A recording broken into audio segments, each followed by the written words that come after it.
बिस्मिल्लाहिर्रहमानिर्रहीम। मोहम्मद बिलाल आज़ाद के साथ आज फिर हम एक केमिस्ट्री का नया सिलसिला लेके चलेंगे। आपको याद है हमने चैप्टर 1 ख़त्म कर लिया था और आज हम इंशाल्लाह चैप्टर 2 स्टार्ट करेंगे। जो चैप्टर 2 है केमिस्ट्री का, ये एक्सपेरिमेंट्स के मुताल्लिक़ है। मतलब ये एक ऐसा चैप्टर है जो केमिस्ट्री लैब में यूज़ होता है। छोटा है, लॉन्ग क्वेश्चन नहीं आया करता, शॉर्ट क्वेश्चंस आया करते हैं, एमसीक्यूज आया करते हैं, लेकिन बड़े बेसिक शॉर्ट क्वेश्चंस इसके अंदर ज़रूरी हैं। आइए चेक करते हैं। हमने मुकम्मल पढ़ना है, एक एक लाइन पढ़नी है, हमने हर हवाले से इसे पढ़ना है। हमारी तरफ से शॉर्ट आए, लॉन्ग आए, दुनिया जहां का कोई भी इसमें से एक सवाल आ जाए, हमें आना चाहिए।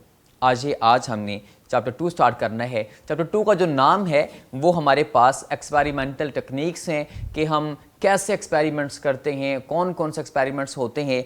अब हमने इसमें जो सबसे पहले देखना है, आज ये देखते हैं कि सबसे पहले फ़िल्ट्रेशन देखेंगे कि चीज़ों को फ़िल्टर कैसे करते हैं। मतलब आप सादा सी एक बात देखिए, घर में चाय पीते हैं तो चाय के अंदर पत्ती जब होती है तो हम उसे साफ़ कर लेते हैं, पत्ती को अलहदा कर लेते हैं चाय में से। ये क्या है? ये आपने एक चीज़ फ़िल्टर कर ली है। आजकल आपको पता है पानी का मसला है, जो फ़िल्ट्रेशन होती है ये क्या होती है कि हम पानी के अंदर से फ़िल्टर करके फिर पानी यूज़ करते हैं, सॉलिड पार्टिकल्स को अलहदा कर लेते हैं। अगर हम इसके अलावा इसके बाद पढ़ेंगे क्रिस्टलाइजेशन पढ़ेंगे, फिर हम उसके बाद इंशाल्लाह सब्लिमेशन पढ़ेंगे, उसके बाद हम इंशाल्लाह सॉल्वेंट एक्सट्रैक्शन पढ़ेंगे और उसके बाद इंशाल्लाह क्रोमेटोग्राफी पढ़ेंगे। ये चैप्टर 2 जो सारे का सारा आपके सामने लिखा हुआ है, इसमें हमने ये 5 किस्म की टेक्निक्स पढ़नी है। उससे पहले कि अब हम यहाँ से फिल्ट्रेशन स्टार्ट करें, आए हम देखते हैं कि सबसे पहले एक केमिस्ट्री की ब्रांच है, वो क्या होती है? Analytical chemistry. हमने सबसे पहले देखना है कि ये जो हमने सारे एक्सपेरिमेंट्स पढ़ने हैं, इसे कौन सी केमिस्ट्री डील करती है? वो होती है एनालिटिकल केमिस्ट्री। एनालिटिकल का मतलब मैंने पहले भी बताया था, तजिया करना, जांचना, शनाख्त करना, पहचान करना, मालूम करना, जांच पड़ताल करना। ये जो एनालिटिकल केमिस्ट्री होती है, इसमें हम क्या करते हैं? हम एक कंपाउंड की खूबियाँ चेक करते हैं कि इसके अंदर क्या क्या है, कितना कितना है, उसकी क्वालिटी चेक करते हैं, उन चीज़ों की क्वांटिटी चेक करते हैं। एक कंपाउंड की सारी खूबियाँ मालूम करना एनालिटिकल केमिस्ट्री होता है। तो फिर इसकी डेफिनेशन क्या बनी कि ये ब्रांच है किसकी? केमिस्ट्री की, विच डील्स विद द, ये किसके साथ डील करती है? Study of chemical characterisation. ये केमिकल करैक्टराइजेशन मतलब करैक्टर, खूबी, खसूसियात, जितनी की चीज़ें प्रॉपर्टीज़ हैं किसी कंपाउंड की, उन सब के बारे में जो डील करे, एक कंपाउंड की सारी खूबियों के बारे में डील करे, करैक्टराइजेशन करे, और उसे हम क्या कहते हैं? एनालिटिकल केमिस्ट्री कहते हैं। लीजिए, ये उसकी डेफिनेशन हो गई। जो केमिकल करैक्टराइजेशन है, मैंने आपको बताया इसमें 2 तरह की चीज़ें हो सकती हैं कि किसी चीज़ की क्वालिटी चेक करना। फर्स्ट चैप्टर में मैंने आपको बताया था कि हम चेक करेंगे जनाब इसके अंदर क्या क्या है, कार्बन है, हाइड्रोजन है, ऑक्सीजन है। सेकंड ईयर में ना आप एक काम करेंगे, प्रैक्टिकल होता है सेकंड में, बड़ा इंपॉर्टेंट प्रैक्टिकल है कि जनाब आपके हाथ पे साल्ट रख दिया जाएगा। आज ये साल्ट है, आपने बताना है कि इसके अंदर कौन कौन मौजूद है। हम साल्ट के पॉजिटिव आयन और नेगेटिव आयन पता करेंगे, रेडिकल्स का पता करेंगे कि ये कौन है, तो लिहाजा हम साल्ट का नाम बताएंगे। ये जो होता है साल्ट एनालिसिस, मतलब हम चेक करते हैं कि इसके अंदर है कौन कौन। इसे क्या बोलते हैं? क्वालिटी चेक करना, क्वालिटेटिव एनालिसिस कहलाता है। और इसके अंदर हमारे पास एग्जांपल क्या होगी? साल्ट की एनालिसिस करना। इसके बाद हम क्या चेक करेंगे कि वो जनाब कार्बन कितने % है, हाइड्रोजन कितने % है, ऑक्सीजन कितने % है। ऑर्गेनिक कंपाउंड्स के अंदर कार्बन, हाइड्रोजन, ऑक्सीजन की परसेंटेज फाइंड करने के लिए हमने फर्स्ट चैप्टर के अंदर क्या पढ़ा था भला? Combustion analysis. हमने चीज़ को जलाया था, हमने चेक किया, जला के कार्बन कितने % निकली, हाइड्रोजन कितने % निकली, ऑक्सीजन कितने % निकली। हमने ये जो क्वांटिटी फाइंड की थी, मिकदार फाइंड की थी, अमाउंट फाइंड की थी, इसे हम क्या बोलते हैं? क्वांटिटी मालूम करना, क्वांटिटेटिव एनालिसिस कहलाता है। और इसके अंदर एग्जांपल कौन सी? Combustion analysis. ये हमने फर्स्ट चैप्टर में भी पढ़ी थी। आज हमने इसके अंदर ये भी एक बड़ा इंपॉर्टेंट शॉर्ट क्वेश्चन है कि जो आपकी क्वांटिटेटिव एनालिसिस है, इसके अंदर कौन कौन से 4 स्टेप हैं। सबसे पहले वो शैल लेके आइए और वो शय लेने के बाद उसमें से उस चीज़ को अलहदा कर लीजिए। सबसे पहला जो स्टेप मैंने बताया है कि वो शय लेके आइए, इसे बोलते हैं obtaining a sample for analysis. Sample लेना है आपने, इसे सैंपलिंग भी बोलते हैं। फिर उसमें से उस शय को अलहदा कर लीजिए जिसके बारे में हमने कैलकुलेशन करनी है, जांच पड़ताल करनी है, और फिर हमने क्या करना है, उसकी मेजरमेंट कर लेनी है, पैमाइश कर लेनी है कि वो उसकी कितनी क्वांटिटी है, और आखिरकार हमने क्या कर देना है, कंक्लूजन निकालना है। तो ये 4 चीज़ें होती हैं, 4 स्टेप होते हैं। वो शय लेके आइए, सैंपलिंग कीजिए, उसमें से जिस चीज़ को आपने मालूम करना है उसे अलहदा कर लीजिए, और फिर तीसरे नंबर पे उसकी पैमाइश कर लीजिए, कैलकुलेशन कर लीजिए, और चौथे नंबर पे अपना कंक्लूजन लिख दीजिए। ये 4 मेजर स्टेप होते हैं। ये शॉर्ट क्वेश्चन भी है कि क्वांटिटेटिव एनालिसिस, किसी शय की क्वांटिटी मालूम करने के लिए कौन से 4 मराहल से गुजरना पड़ता है। अभी हम देखेंगे, हमारा टॉपिक है फिल्ट्रेशन।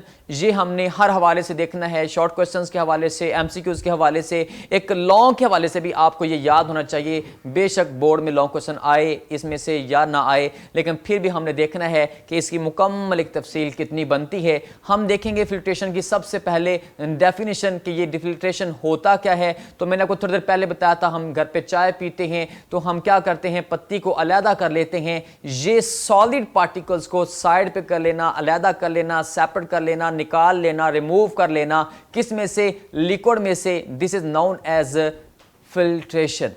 तो आए इसकी डेफिनेशन देखते हैं कि एक ऐसा प्रोसेस जिसमें इनसॉल्युबल पार्टिकल जो अंदर फिर रहे हैं, जो उस पानी के अंदर हल नहीं है, उनको अलहदा कर लेना। जरूरी नहीं पानी, ये आपके लिए पानी बोल रहा हूं क्योंकि आपको इस चीज का पता है, कोई भी सॉल्वेंट हो सकता है, कोई भी लिक्विड हो सकता है, उसमें से इनसॉल्युबल पार्टिकल्स को अलहदा कर लीजिए, सेपरेट कर लीजिए, रिमूव कर लीजिए, निकाल लीजिए। इसे हम क्या बोलते हैं, फिल्ट्रेशन बोलते हैं।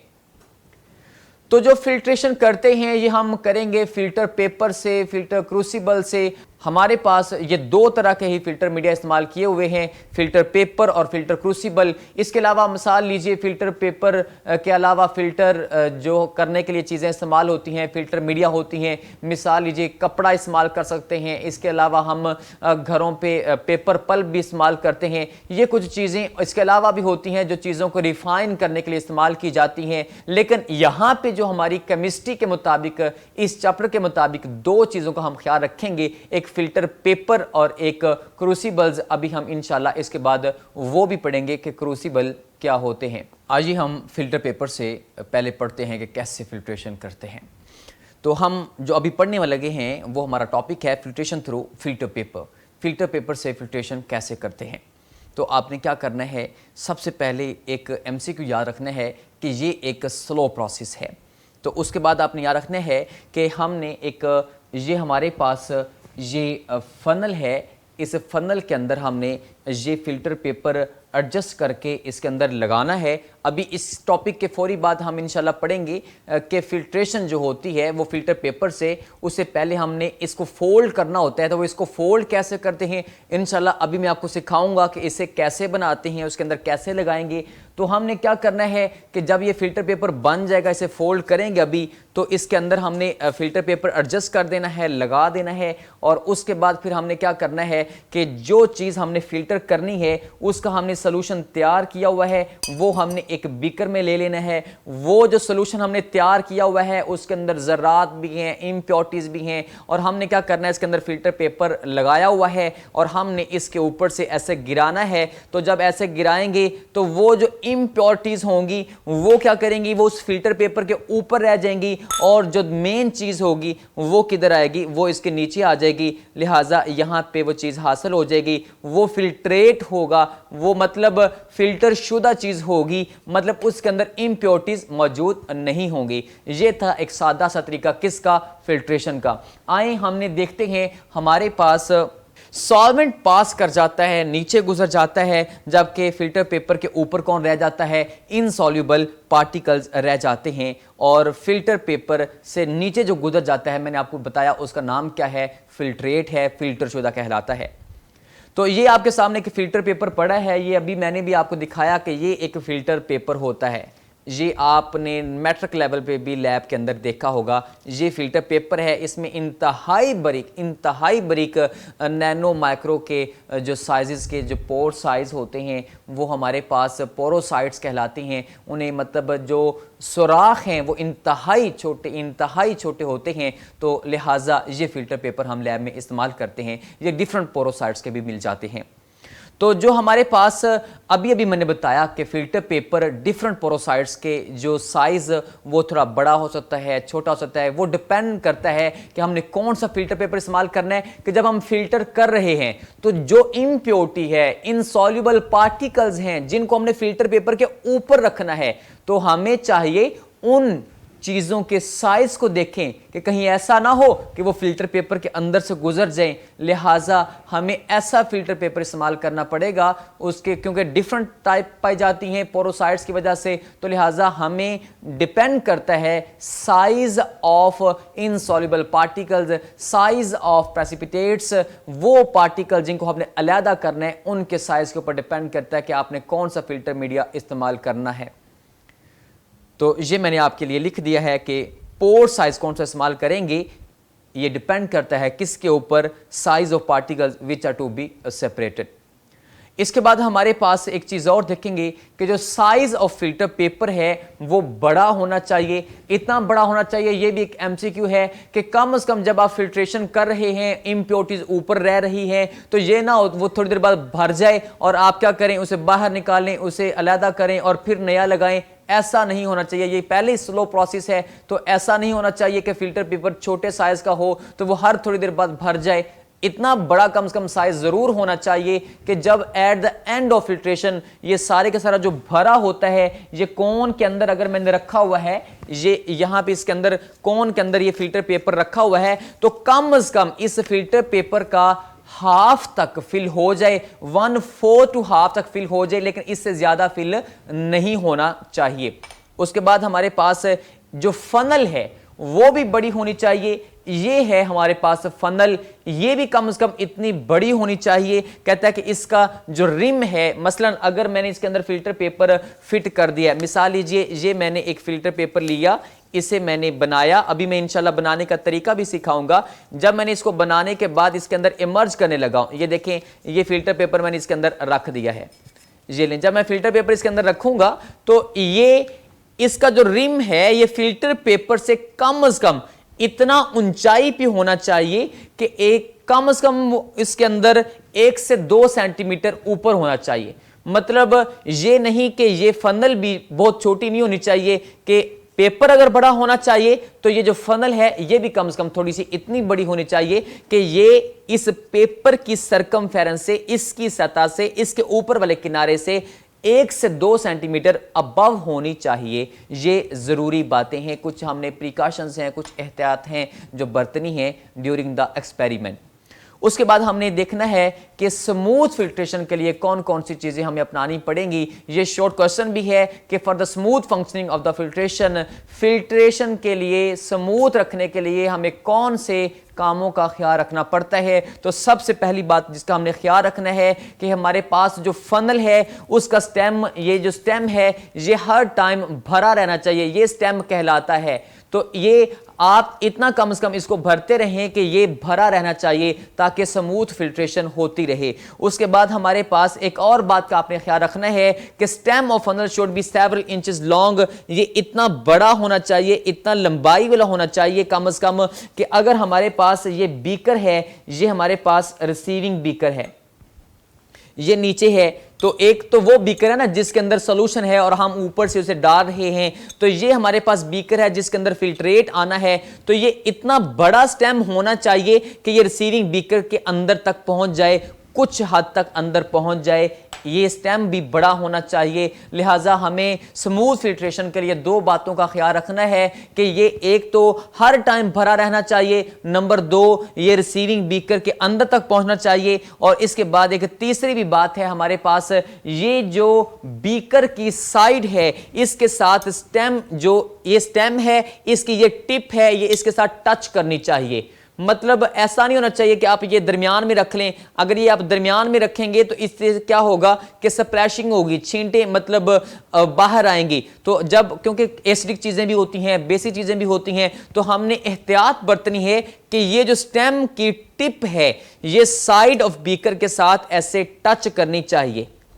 क्लियर। इसके बाद हम देखेंगे हमारे पास और कौन सी चीज़ें हैं फिल्ट्रेशन के अंदर। हमें ख्याल रखना है, ये सामने एक पूरे का पूरा सिस्टम आपके सामने पड़ा हुआ है। नंबर 1 पे देखें, एक हमने जानबूझ के, ताकि स्प्लैशिंग ना हो, एक ग्लास रॉड लिया है या स्पैचुला लिया है। ग्लास रॉड लेके ऊपर से उसके साथ साथ हमने सॉल्यूशन को अंदर डाला है और फिल्ट्रेशन आपके सामने हो रही है। 2 नंबर पे आपको जो चीज़ नज़र आ रही है, आपको पता है ये कौन है, ये स्टैंड है। और जो 3 नंबर पे कौन है, वो सॉल्यूशन है। उसके बाद नीचे फनल है, फनल के अंदर कौन लगा हुआ है, फिल्टर पेपर है। और नीचे हमारे पास एक रिसीविंग बीकर है, उसके अंदर जो हासिल हो रहा है वो कौन है, 7 नंबर पे, वो फिल्ट्रेट है। ये एक पूरी की पूरी डायग्राम तस्वीर आपके लिए पूरे के पूरे टॉपिक का कंक्लूजन है। ये थी क्या, फिल्ट्रेशन। अभी हम देखते हैं कि फिल्टर पेपर को फोल्ड कैसे करते हैं। यह बजाते खुद एक शॉर्ट क्वेश्चन है, तो आए मैं इसके लिए एक 1 बाय 1 आपको स्टेप समझा दूं कि ये हमारे पास एक फिल्टर पेपर है। सबसे पहले आपने क्या करना है, इसको 2 दफा हमने फोल्ड करना है। पहली जो फोल्ड होती है वो अलोंग द डायमीटर होती है, मतलब ऐसे फोल्ड कर लिया और इसके साथ ऐसे किनारे के साथ किनारा मिला दिया और ये हमारे पास एक फोल्ड हो गई अलोंग द डायमीटर, दरमियान से, बिल्कुल। ये फर्स्ट फोल्ड है। सेकंड फोल्ड हमने कैसे करनी है, सेकंड फोल्ड इस तरीके से करनी है कि ये देखें, ये मैं ऐसे दबा रहा हूं, ये बिल्कुल ऐसे दबाया और ये मैंने सेकंड फोल्ड तैयार कर दी। लेकिन कोशिश करें कि ये जो किनारा है ये बिल्कुल उसके साथ टच ना करे, थोड़ा सा उससे नीचे रख लें। थोड़ा सा नीचे रखने का फायदा क्या होगा कि ये जो लार्जर सेक्शन है वो जब हम ओपन करेंगे तो उसका एंगल थोड़ा सा बड़ा होगा उस फनल की निस्बत, ताकि अच्छे तरीके से अंदर प्रेस कर सकें, उसके साथ अटैच कर सकें। इसलिए ये एक सेक्शन को थोड़ा सा बड़ा रखना है, बिल्कुल किनारा मैच नहीं होना चाहिए। नंबर 1, फोल्डिंग के लिए 2 स्टेप हैं। पहली फोल्ड अलोंग द डायामीटर, दूसरी फोल्ड इस तरीके से कि हम किनारे बिल्कुल साथ नहीं मिलने चाहिए। फिर हमने क्या करना है, लार्जर जो सेक्शन है यहां से ओपन कर लीजिए। जब यहां से ओपन करेंगे, मतलब लार्जर सेक्शन से ओपन करने का मतलब क्या है कि देखें, ये हमारे पास ये पेपर था, ये जरा वापस आए एक दफा, ये देखें ये पेपर था, ये फर्स्ट फोल्ड है, ये हमारे पास ये देखें ये सेकंड फोल्ड है। तो ये ऊपर वाली देखें, ये देखें हमारे पास ये पेपर, ये यहां मैंने जब ऐसे किया तो ये 1 ये 2, ये 2 फोल्ड हैं। तो लिहाजा जब मैंने ऐसे किया तो ये ऊपर वाली 2 फोल्ड और नीचे से भी 1 फोल्ड पकड़ें और ये एक साइड पे कर दें, और तीसरी फोल्ड जो है वो भी उसके साथ मिल गई, तो चौथी फोल्ड एक साइड पे हो गई। मतलब 3 थिकनेस हाफ वे कर लें और 1 थिकनेस हाफ वे कर लें।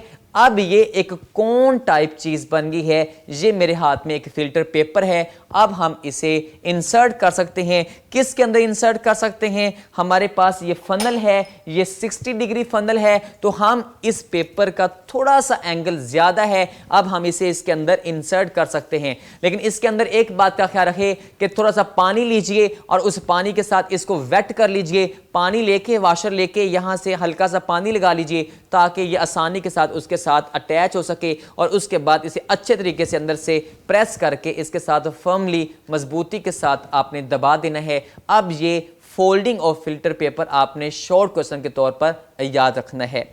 उसके बाद आपने एक बात का ख्याल रखना है कि हमारे पास जब आपने इसको उसके अंदर इंसर्ट किया तो उस वक्त आपने थोड़ा सा वेट किया। और एक और बात है कि ये स्लो प्रोसेस है, तो आप एक ऐसी चीज़ भी यूज़ कर सकते हैं, जेंटल सक्शन यूज़ कर सकते हैं। वो जो नीचे हमारे पास पहले मैंने कहा था रिसीविंग बीकर रख लीजिए। तो ये आपके सामने एक मैंने सिस्टम बनाया है, इसके अंदर एक बशनर फनल इस्तेमाल की गई है और हमारे पास एक रबड़ की बंग भी इसके साथ लगाई हुई है। ये देखें, ये रबड़ जिसकी मदद से हमने फनल को पकड़ा हुआ है, और ये देखें ये हमारे पास साइड पे, ये बात मैं जो आपको बताना चाह रहा हूं कि ये सक्शन इस्तेमाल कर सकते हैं। मतलब एक चीज़ के साइड पे जब हम सक्शन लगा देंगे तो सक करेंगे, चीज़ को ज़ोर से खींचेंगे, तो हवा जब ऐसे बाहर खींचेंगे तो ऊपर से जो हम चीज़ डाल रहे हैं, सोल्यूशन है, वो तेज़ी के साथ नीचे जाना शुरू कर देगा। इस तरीके से फिल्ट्रेशन को थोड़ा सा तेज़ किया जा सकता है। अभी हम देखेंगे हमारे पास जो फ्लूटेड फिल्टर पेपर क्या होता है। फिल्टर पेपर की यहां पे हमारे पास दो टाइप्स बताई हुई हैं, एक सिंपल और इसके बाद fluted filter paper. Fluted filter paper क्या होता है, ये हमारे पास अभी मैं आपको तरीका सिखाता हूं ये कैसे बनाते हैं। ये ऐसे ही समझिए, फर्ज करें कि यही अगर मेरे पास फिल्टर पेपर है तो हम इसे ऐसे फोल्ड किया हुआ है, एक और फोल्ड कीजिए, फिर इसके एक और फोल्ड कीजिए, फिर इसकी एक और फोल्ड कीजिए। ये सादा तरीन तरीका मैंने आपको बताया। तो फिर इस तरीके से हम इसको जिग जैग मैनर में ओपन करेंगे और ओपन करने के बाद हम इसे एक को अंदर करेंगे, एक परत अंदर करेंगे, एक बाहर निकालेंगे, एक अंदर करेंगे और एक बाहर निकालेंगे। इस तरीके से हम इसको करते जाएंगे और ये एक जिग जैग बन जाएगा। ये देखें, ये एक जिग जैग बनता जा रहा है इस तरीके से। ये एक तरीका है, अभी मैं आपको सिखाता हूं कि ये हमने कैसे बनाना है। लिहाजा हमें पता है, एक ये देखें, एक अंदर की तरफ आ रही है परत, फिर एक बाहर की तरफ जा रही है, फिर अंदर की तरफ आ रही है, फिर बाहर की तरफ जा रही है। मतलब इसे कहते हैं elevation depression, elevation depression, elevation depression. तो लिहाजा हम एक फैन लाइक स्ट्रक्चर बनाते हैं। This is known as fluted filter paper. इसे फ्लूटेड फिल्टर पेपर बोलते हैं।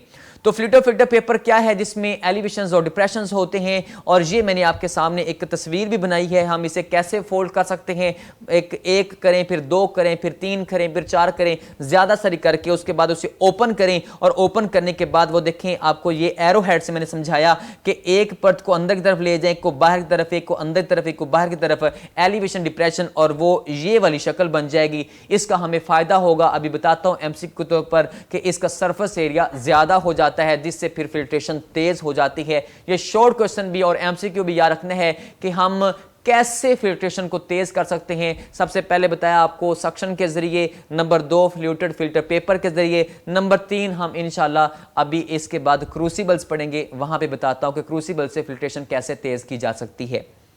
तो ये जो फ्लूटेड फिल्टर पेपर है, ये अभी हम देखते हैं कि कैसे बनाते हैं। मैं सादा तरीन तरीका आपको दिखाने लगा हूं कि आप अपने लैब के अंदर इसे आम पेपर से कैसे तैयार कर सकते हैं।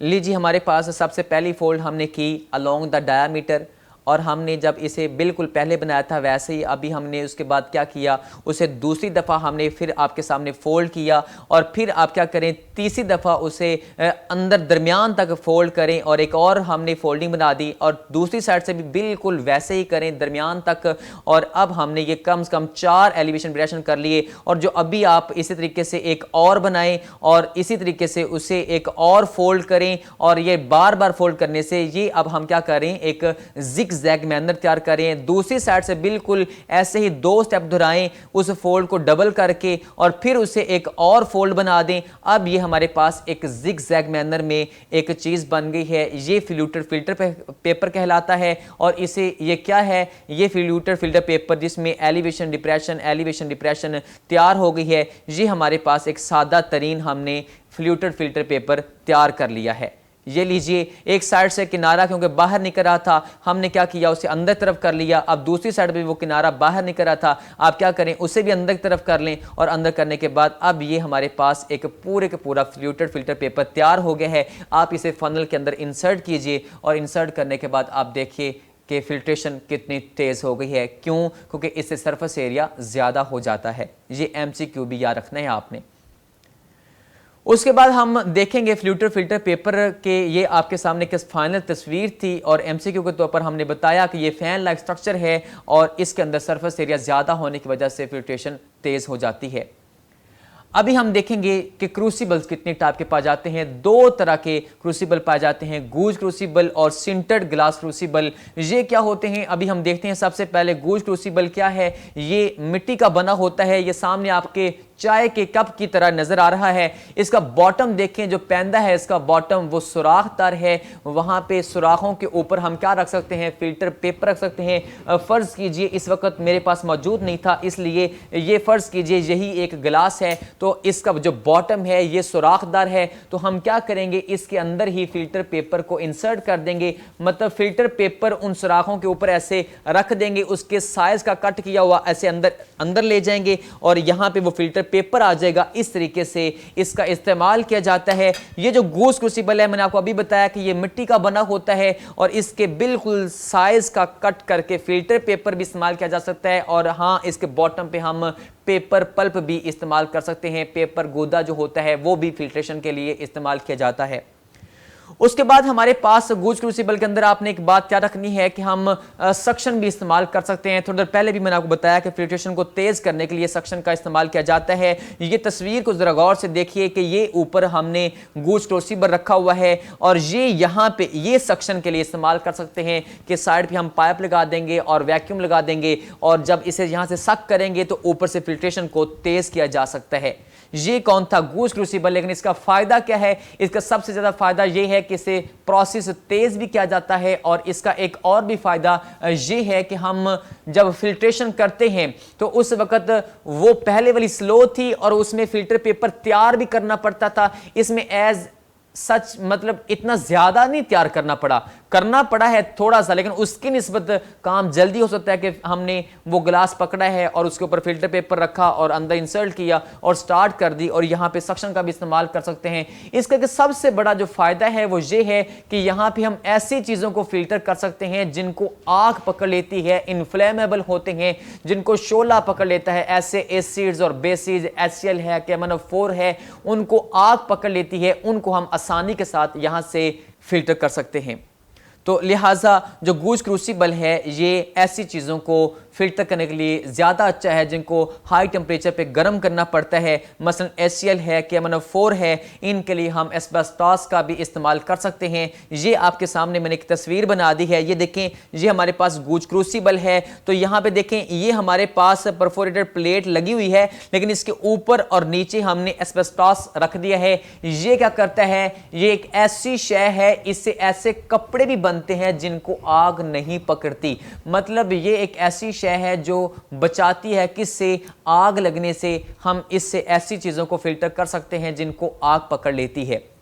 तो आपने MCQ के तौर पर याद रखना है कि HCl और KMnO4 वगैरह जो ऑक्सीडाइजिंग एजेंट्स हैं उनके लिए कौन सी चीजें इस्तेमाल करते हैं, तो आपने याद रखना है उनके लिए हम यहाँ पे एस्बेस्टॉस का इस्तेमाल करते हैं। इसके बाद हमारे पास एक और भी क्रूसिबल है, सिंटर्ड ग्लास क्रूसिबल। ये बिल्कुल ग्लास शीशे का बना होता है और इसके नीचे एक ग्लास डिस्क लगी होती है, वो फिक्स होती है और उसी में सुराख होते हैं और वो हर किस्म की डिस्क मिल जाती है, इंतहाई बारीक, नैनो में, माइक्रो में, मतलब फेम्टो में, वो जितने भी इंतहाई बारीक साइज वाली आप खरीदना चाहते हैं उसी साइज के हिसाब से वो जो पोर्स होते हैं वैसे ही हर पोर साइज के लिहाज से डिस्क बाजार में पाई जाती है। मतलब ये उससे भी तेज प्रोसेस है, इसको बिल्कुल ही नहीं तैयार करना पड़ा। बस आपने ग्लास पकड़ा, उसके अंदर पहले से सुराख है, उसे रखा, उसे फिट किया और उसके अंदर आपने फिल्ट्रेशन स्टार्ट कर दी। लें, ये मैं आपको इसकी तस्वीर दिखाता चलूं कि ये हमारे पास कौन है। ये सिंटर्ड ग्लास क्रूसिबल है।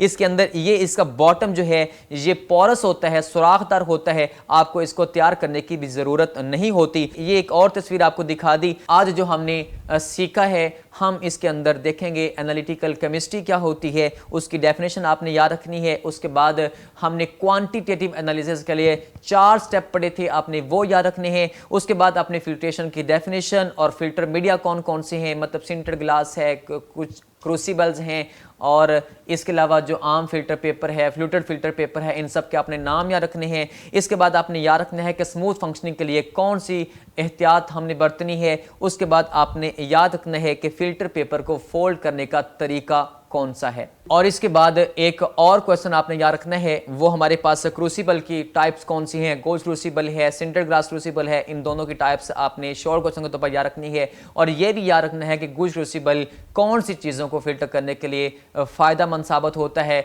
और उसमें हम क्या चीज़ इस्तेमाल करते हैं जब HCl और KMnO4 वगैरह को फिल्टर करना होता है। उसका नाम मैंने आपको बताया था, एस्बेस्टॉस होता है जिसको आग नहीं पकड़ती। फ्लूटेड फिल्टर पेपर अगर आपने कभी देखना हो तो आजकल हमें दुकान से एक कप केक मिलता है खाने के लिए, वो जो उसके साइड पे रैपर होता है वो बिल्कुल फ्लूटेड फिल्टर पेपर ही की तरह होता है। इसके बाद आपने अपना ख्याल रखना है, बहुत ख्याल रखिए। एस्पायर क्लासेस को एंजॉय करते रहिए।